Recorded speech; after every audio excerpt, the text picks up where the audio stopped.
Hi there! In this video, I'll show you how to withdraw money in Shopify. To start this tutorial, go ahead and open your internet browser. Make sure you're already in myshopify.com and make sure you have also logged in your account details. Once done, tap Settings on the lower left. Now once the settings window has loaded, I will need you to look for the tab called Payments.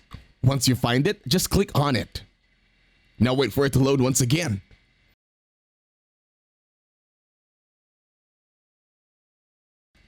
This will take some time to load, so please bear with it and don't worry, this will surely work.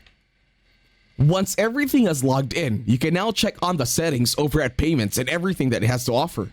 In here, you need to scroll up and then click on Choose a Provider under Payment Providers. Now this will load the website once again. Wait for it this time.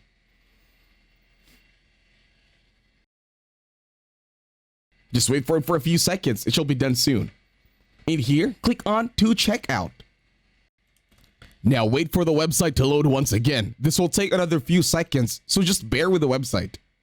Once you're already here, you need to scroll down and then type in your account information, your merchant code, and your secret word. Now uncheck all these other options here on the cards. Then make sure you leave Visa and MasterCard checked. Once done, that's it. Just click on Activate to Checkout. Thank you very much for watching. Don't forget to leave a like, share, and please subscribe to the channel.